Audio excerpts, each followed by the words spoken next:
A few years ago, I was invited to speak in Findlay, Ohio.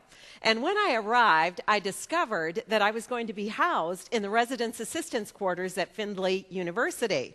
Well, it had been quite a while since I had spent any amount of time on a university or a college campus, and I noticed there were signs: keep this door closed, turn lights out to conserve electricity. And then there were very special signs in the parking lot that said, student parking permit required. Unauthorized vehicles will be towed away at owner's expense. Well, for the first couple of days I was there were these two beautiful empty parking places right in front of my dormitory window. They did have those special no parking signs, but I thought, this is the month of August. I bet those signs only apply to the school year. And I rationalized my way into moving my car into one of those special no parking places. The next morning I went off and I spoke to that grand group of women, and my topic was the joy of submitting to God's authority in our lives.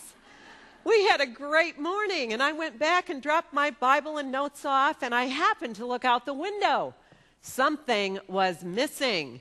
Sure enough, it was my car. I was so embarrassed, I thought, how can I go to the director of this conference and admit that right after speaking on submitting to God's authority, I've just gotten caught red-handed not submitting to man's authority?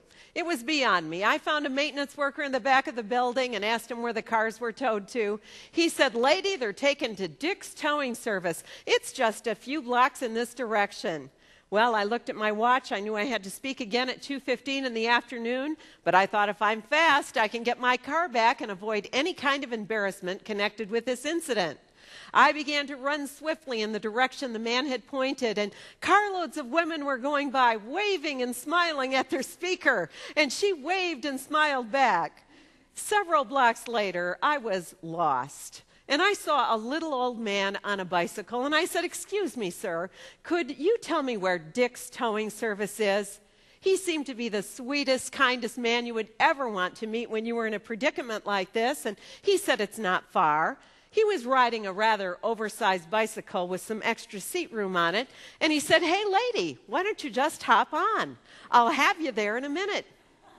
My feet were killing me. I had time urgency on my hands. I thought, how good of God to provide me with instant transportation. And I hopped on. A half a block later, he turned down a dark alley, and I realized we were not going toward the business district.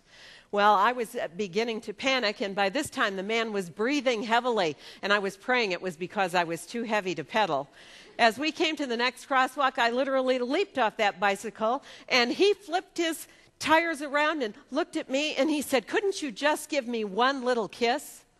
I was so shocked, I answered him. I said, oh, no, sir, I couldn't even think of it. And I began to run as fast as my high heels would click, and he pedaled right beside me. One more time, he turned in my direction and said, couldn't you just give me one little kiss?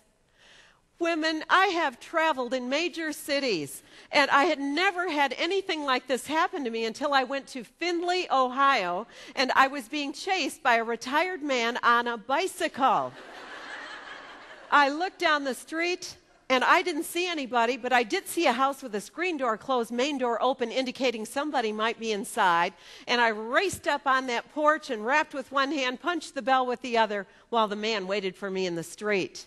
An elderly lady came to the door, and I thought, if she knows that man is waiting for me, she'll be too afraid to let me in. And I spoke fast. I said, ma'am, I'm speaking at the university this weekend. I parked in a no parking zone, and my car got towed away, and I can't find the towing service. Do you think I could come in and use your phone and find out where I'm supposed to be?